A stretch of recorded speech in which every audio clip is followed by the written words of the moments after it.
You cannot feel this energy.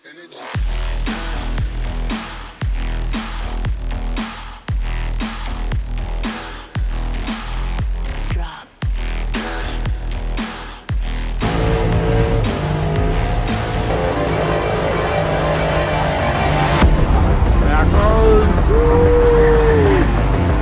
Hey guys, welcome back. Okay, just in the car again. Gonna check some data and have a discussion over aftermarket ECUs or stock ECU and my opinion on it. I ran a very long time on a stock ECU.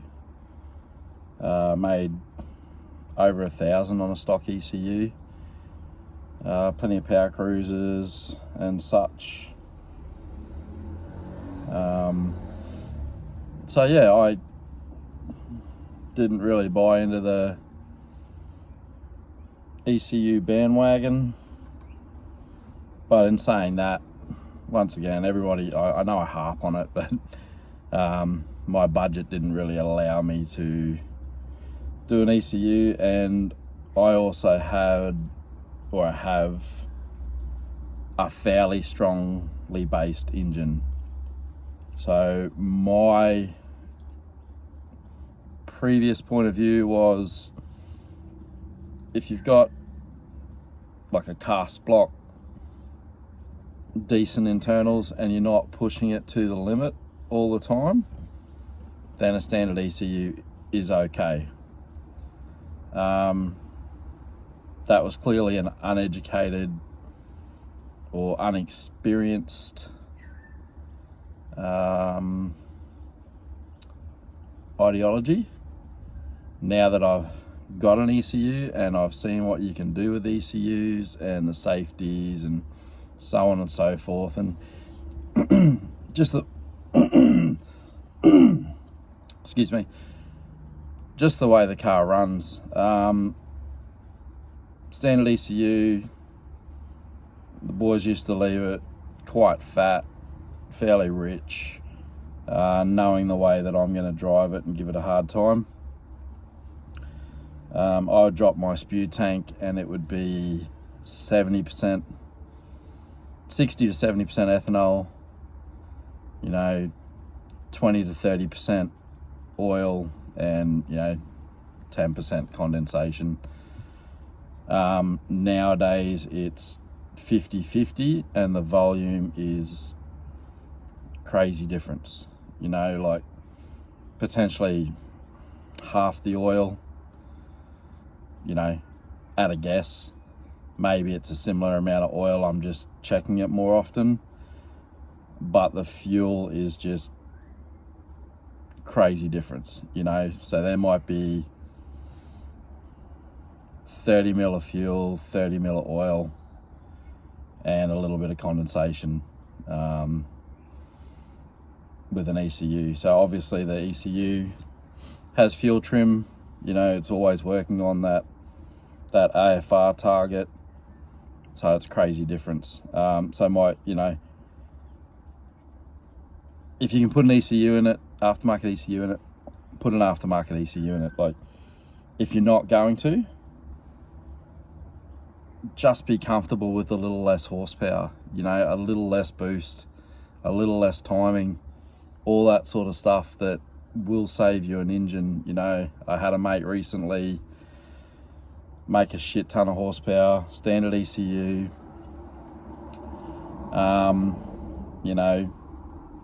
went out under the guidelines of not running it at that full horsepower, got excited at the track, ran it at the full horsepower, major issues. So it's one of those things, like whether that was an ECU problem or a parts failure problem, who knows? But peace of mind, in my opinion, for my budget, like, it's okay if you don't care about lunching engines. Like, there's plenty of people out there that don't care about lunching engines. They'll just throw another piston in it if they burn a hole in the piston, or take a ringland off if it doesn't damage the block, you know, or hurt a crank, hurt a rod. They just throw parts in it. Not everyone's capable of doing that. Like, for the everyday enthusiast, like, that means the car goes back to the workshop and you have to pull the engine out and you have to pull it apart and it has to go to a machine shop, and, you know, a quick fix turns into a $10,000 exercise. So not all of us can afford to do that. You know, I've spoken many a times about my engine. You know, this engine, it's an LSX block, but I bought it secondhand as a short block, so no heads. It's an X-aspirated engine. Not 100% sure. I thought it was X engine. It might be ABC engine. There's a few different ones floating around at that time. So it's 434 cube. It had a Compstar crank in it, Compstar rods and CP pistons, I think. Last time it was apart, we put a new crank in it because that crank had cracks in it, or started to show cracks. Would have been fine for around about my power level potentially, or a little less power, but I was lucky enough to score the last Dart CCW counterweight crank before the latest price increase. So the price and the quality of that crank is awesome. I can't remember what it was. It was maybe like $2,200 from memory. In hindsight, I should have done pistons and rods at that time, but budget didn't really allow it. So that's the next thing on the cards at this stage. So I've done about 7,500 kilometers since the crank and everything went in.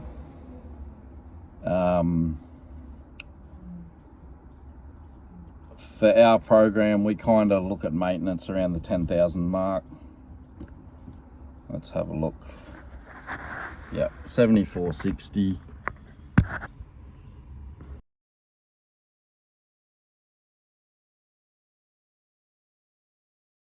April, May last year. And to be honest, that's actually like light on for me in a year, but you know, you can't drive them all the time. So at 10,000 Ks, we'll definitely check springs. Mine is using a little bit of oil, but you know, it's a performance car. You're driving it hard. It's not enough to worry about. Just top it up. Keeps it fresh in there. But we will do a health check at around that 10,000 mark. If it only needs springs, we'll just do springs. If it's at a point where it needs to come out, I won't be honing it or anything like that the next time around. This thing has been apart 4 times, maybe. Did a head gasket a few years ago, or 4 or 5 years ago at Heathcote. Pulled it apart.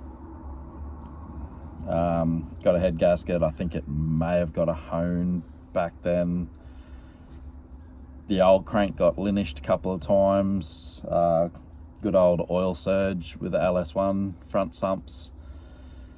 It's a lesson we all learn. Once again, if it had an ECU in it, aftermarket ECU, we could have had a safety in there for oil pressure. It also, the old crank was very, very, look, it had all right oil pressure for what it was, but yeah, compared to what I have now, it's just crazy. I think I'd see a maximum of 60 pound when it was hot. You know, if I'd drive to Toowoomba on a hot day and, you know, cruising along, it would be at like 28 pound, which is fine, but it doesn't really give you a great feeling. It would still increase when you accelerate, so that's the main thing. But yeah, sort of 55, 60 pound would be as max as I see. That's pretty much idle now. Like, if this car's super hot, so cruising up to the track day, to the dyno day the other day, it was pretty warm. I've also got a engine oil fan out at the moment. got stuck in traffic, you know, all the fun stuff.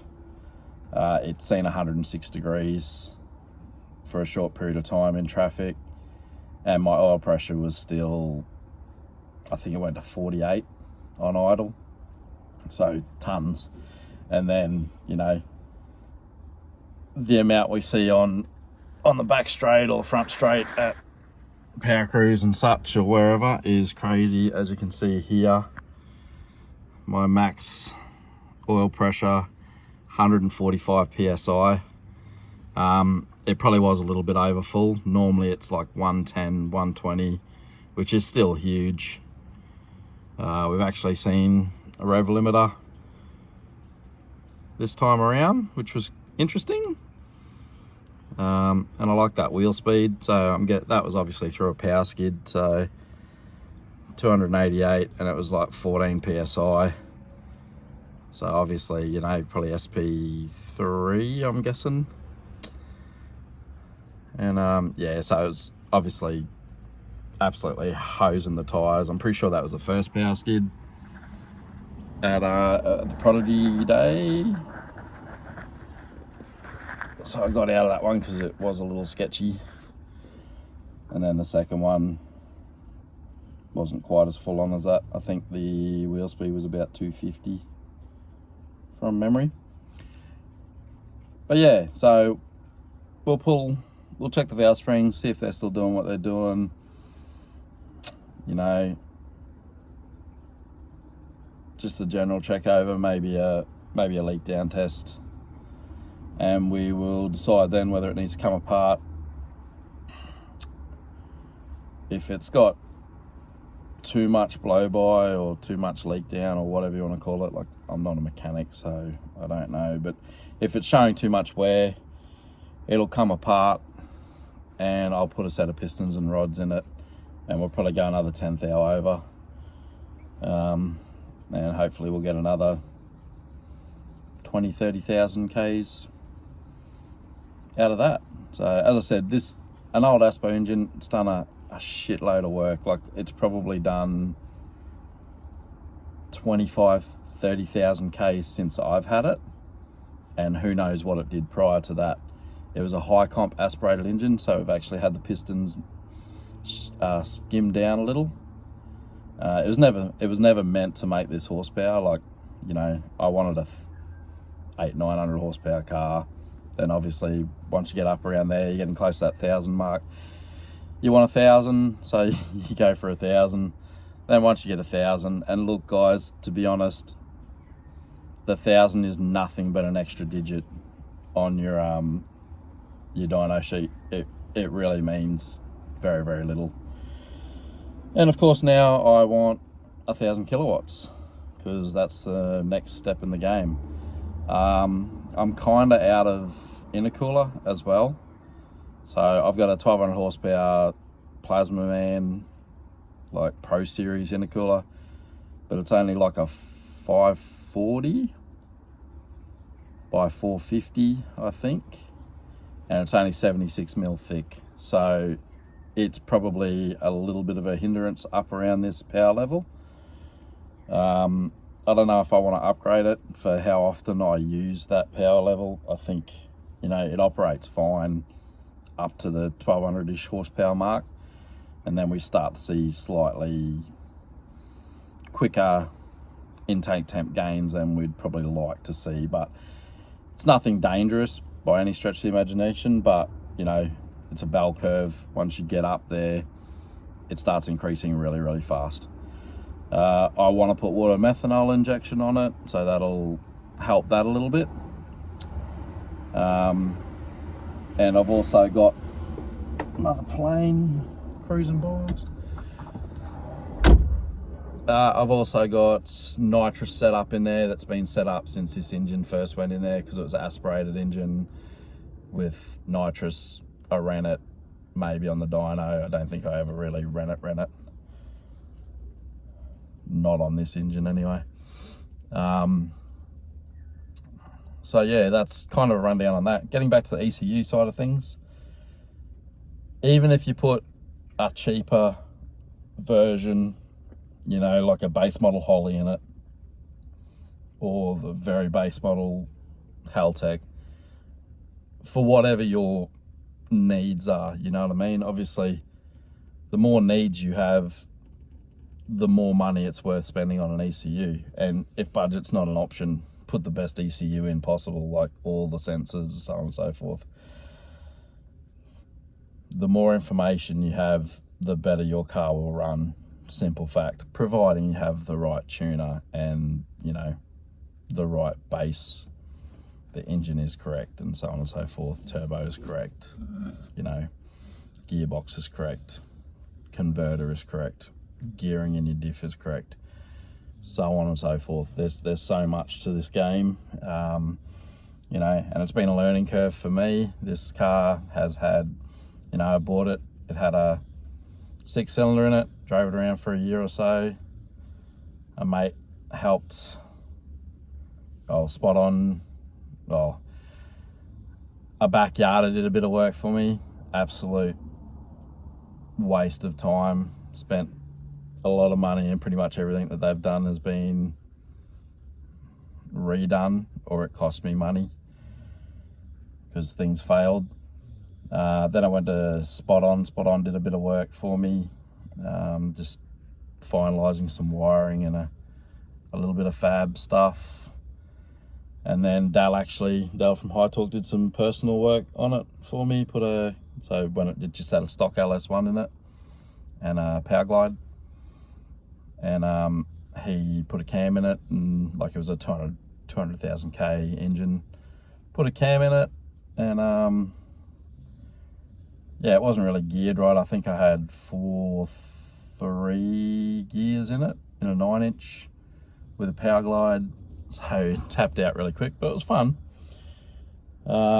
Made 350, I think it was, 400 something on the gas. Ran 12.2 aspirated, and ended up going 1050 or 1070. I can't remember exactly what it was on the gas. I think that's after a gear change, obviously. I think I went to a 3.5 gear. At that stage, we were split tub, but still standard length diff, so, you know, like a 235 or 255 under there. Then I had the opportunity to buy this engine. So this engine used to make, with LS7 heads and so on and so forth, I think it made like just shy of 600 aspirated. So when we put it in the car, I ended up with a set of LS3 CNC ported heads. It made 500 aspirated. Now that's with a really small set of extractors, so there would have been some loss there. And I think it made about 600 on the gas. Can't remember if did I run it? I think I ran it and it went 9.7. No, that might have been with turbo. Anyway, got the shits with that real quick and ended up turboing it. Ended up with a secondhand GT47, GT4702, I think it was. So old model, you know, we made various amounts, like 650, then up to 700 and something. Ran into intercooler issues then because I just had a real baby little airflow on it. Ended up putting this intercooler on, picked up 80 horsepower at like say 18 psi from memory, and yeah, so we're up around the 800 horsepower mark. Went to the track a couple of times. I think it ran a 950 at Willowbank with a really bad 60 foot, like a 1.6 or something. And it was really loose in the top end. So I took it to Suspension Dynamics. They had to play with it. We went to Heathcote down in Sydney for Holden down in Melbourne, or Victoria, near Bendigo. And it went 9.5 again at 145 with a 15560. Then we went a 1.560 and it went 9.2 at 156. And fiddled around with a couple little bits and pieces. I was going to go and I was boost on e-boost, but not a button at that stage. So I was actually reaching down and changing the boost while I was driving. Idea was to take off in like SP2 or 3, I can't remember. Once I was through the 60, hit a boost up and then change gear and then boost up. Of course, got through the 60, went straight into second top gear and then boost up. And we obviously already had an issue because it was getting hot just driving it up in the staging lanes, and I didn't really pay any attention. Once again, if I had an ECU in it, probably could have picked up on all this sort of stuff. I'm pretty sure from memory at the end of that run, we were seeing like 250 degrees, 260 degrees Fahrenheit. So yeah, something clearly wrong. I'd done a head gasket, pushed all the water out of it, I'd filled the spew tank, which is like 5 or 6 litre spew tank. So, but it went a 9.2 again at 156, at a 1.4560. So 60 was better. I just short shifting it, took away from me getting my 8 once again. In saying that, like Heathcote back then, their timing boards weren't super accurate, maybe a little bit friendly, but either way, it was still really good to go down there and have some fun. Very, very keen to get back to a Holden Nationals at some stage. The Foley boys they do a great job. Todd and Luke, they're just good lads. They helped me along the way. This car is actually sort of set up on Luke's old setup, single turbo LSVH, such a good car. And then obviously Troy's VK, OVK 253, same thing, like single turbo LS, like cast block. His was a 403 cube, I think. They're just a great combo. They really are. Like, not reinventing the wheel, put it in there, everything works, drive the wheels off them. Anyway, so we come back, we did the head gaskets, and look, I've said this to a million different people. In hindsight and in retrospect, if I could do that again, I would come back and I would probably sell this bottom end and I'd just put an alloy block 6 litre in it, or a basic 402 cube cast block. I'd make 800 or 900 horsepower and I'd leave it at that. Like 800 or 900 horsepower in a VH Commodore is a solid 8-second car. You'll go and run 860s, 870s, 880s, depending on obviously gearing and suspension and so on and so forth. You could probably get it down to an 850. So it's a fast car, a very, very fast car. And you have way less problems. You don't have to upgrade all those other things. Like what I've done since going further, gearbox, converters, the diff in this is a 35 spline true track thing, great for the street. But if I ever want to go racing, I'm probably sort of at a point where I should put at least a floater kit in it.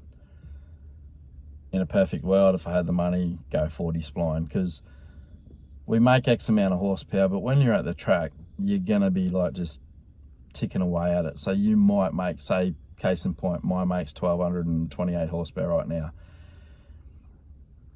A few days at the track, you could be pushing it to 1500 horsepower before you really know it, without putting it on a dyno and checking it, which is fine. Like, a dyno's only there for a tuning thing anyway. Like, if everything's sweet, your computer's going to be doing what it's going to be doing. But once again, things can let go, and if they let go, it gets costly.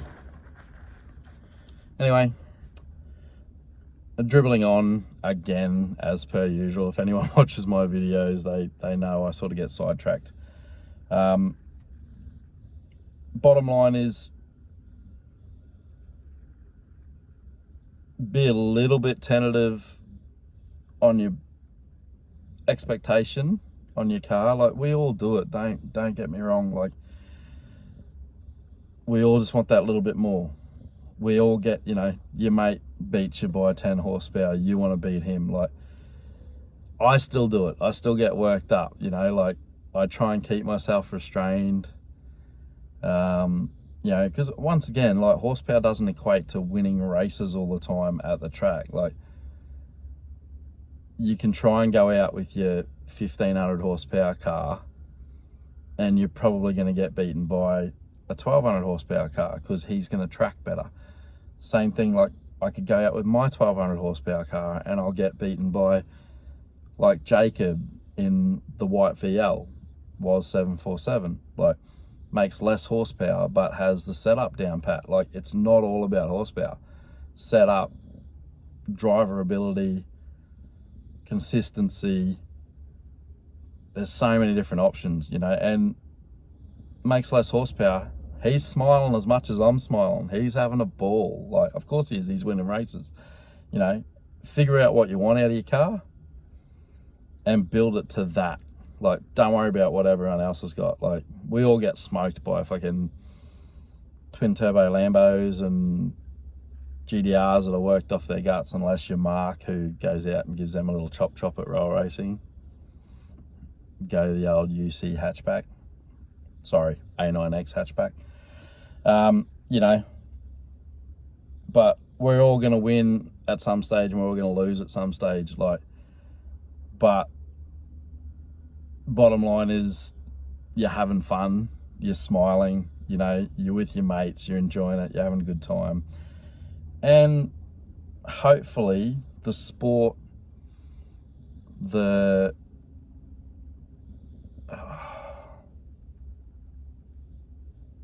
environment, the game is all being pushed forward. You know, like, eventually these things are going to be outdated. Well, they're already outdated. And all these Euro cars and all this and all that and all electrics are all going to smoke us, you know. But they wouldn't have been here without us, and vice versa. Like, you know, it's all evolution, cruising along. I'm happy to be a small part of the street car, race car, power cruise car side of things, where, you know, you can show what a car can do these days, like how much it can be driven with tunability and fuels and, you know, tires and technology and engine components and so on and so forth. We are so lucky to be in this era. Like, you know, I remember being 21 years old, building a VN Commodore that I wanted to run 13s with. That's all I wanted, you know. So 13s to now wanting to run 8s. And of course, when we run 8s, if I ever get into the stage of actually, like, wanting to race, eventually I'm probably going to want to run 7s, you know. Like, it's just human nature to want to go faster. That's, you know, it's not what it's all about. It is a big part of it, but keep yourself grounded and figure out what you want out of your car and enjoy it. And that's kind of it. Look, I've waffled on enough. Like, bottom line is, put an ECU in your car if you can.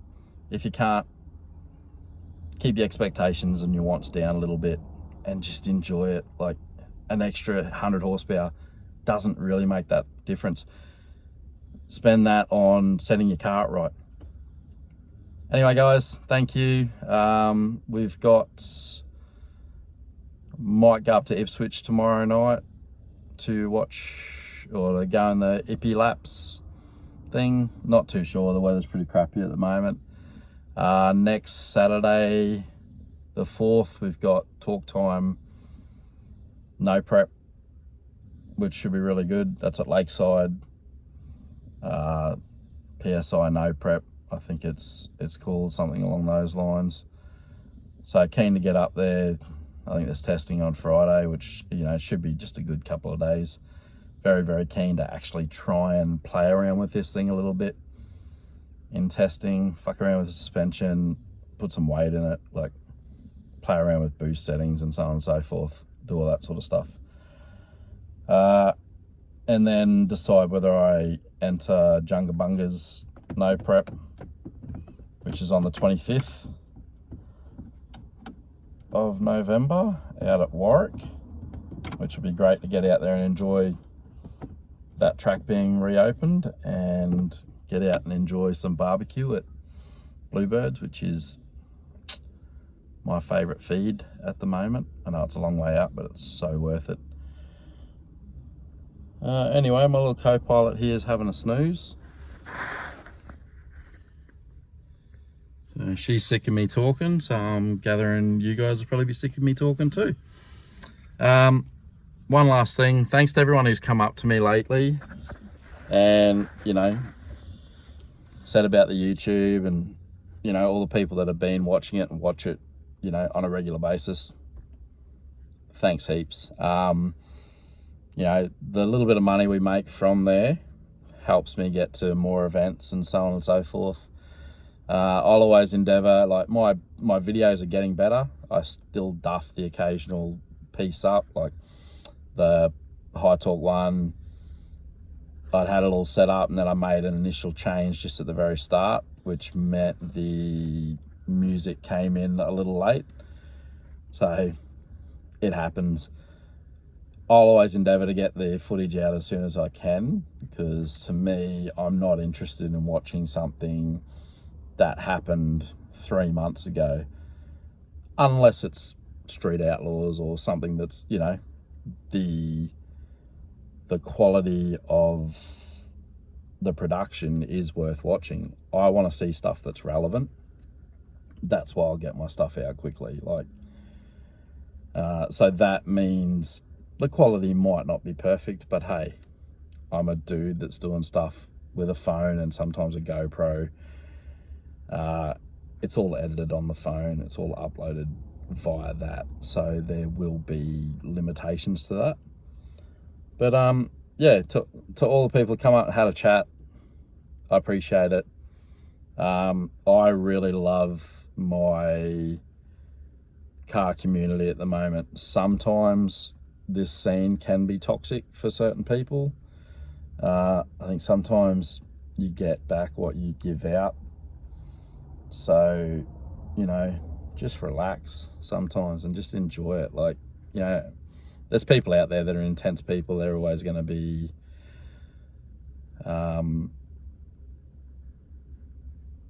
full on, let's just say that. I'm not that. I try not to be that. Obviously there's times when you get worked up. But yeah, thank you to everybody that is involved in my part of the community and makes it all good, you know, like from roll racing to just cruise nights to growl racing to the drag racing test days to Kenda days to, you know, no prep stuff like Oztalk, Cody, all those lads, man. Like, we are so spoiled. And as I said, the lads down south, you know, like, I hit up a lot of people by messenger and just float ideas and chat and all that, and vice versa. People do that to me. So that's what we're here for. You know, be open, be transparent, chat to people, you know. Sometimes you might be a little bit short because something's going on, but that's life. Just try to do your best. I love it, you know. Obviously the High Talk boys, like, always love the Spot On boys, you know. There is really family orientated car stuff to do at the moment, whether it be full on drag racing or whether it be cruising nights or, like I said, growl or just going and doing a meetups, man. There's, you know, I think there was 3 events on Wednesday night or something crazy like that. Like, there was 3 or 4 events on Sunday just passed. Like, just get in your car and go for a drive. Like, you don't even have to go to an event. Go up to Mount Tamborine, go up to Burley Hill, go anywhere. Go take your missus and grab a coffee. Go grab a mate and go and have a beer. You know, like, I spoke to a guy a couple of weeks ago who has a really nice car and had another one on the build and then canned it. If you're watching, mate, I hope you've got that car out and gone for a drive since. You know, like he said, he's had his car, done some major mods to it in 2020 and has done 300k since. Mate, like I said, best thing for your mental health, jump in your car and go for a cruise. You don't have to race anyone. You don't have to be an idiot. Just get in and drive it. Like, I've often told people, like, that's why I drive my car so often, is it's where I get my enjoyment. It's therapy for me. Like, it can be part of my problem, you know, like when shit goes bad and you break something, or, you know, or you've got a niggling issue or whatever, that can take its toll as well. And like I said, leading up to events is sometimes stressful. You know, there's a lot of anxiety that goes with that as well. But the bottom line is, when I drive my car, I'm happy. You know, take Jobs for a drive, go and pick up a mate, see a mate. I just go and drive up Burley Hill, which is only like 5-10 k's down the road for me anyway. But I just go and chill up there. You know, the looks you get, the interaction from people, you know, nice car, you know, you get the story. Oh, I used to have one of these, like, rah, rah, rah, like, yeah, I had an 8-second car back in 1943 and all that sort of stuff. But just enjoy it, you know, like the smiles that you're getting from people. And it's, you know, some of it's embellished, but who doesn't embellish? The good old, you know, there's a good old truth to the saying, there's 3 sides to every story: your side, my side, and the truth, because we all embellish a little bit. And, you know, whether it's embellishment or banter, just enjoy it. Just get out, have some fun. And, you know, like, I watch a lot of YouTube channels. I really enjoy the camaraderie that people have got going, you know, like,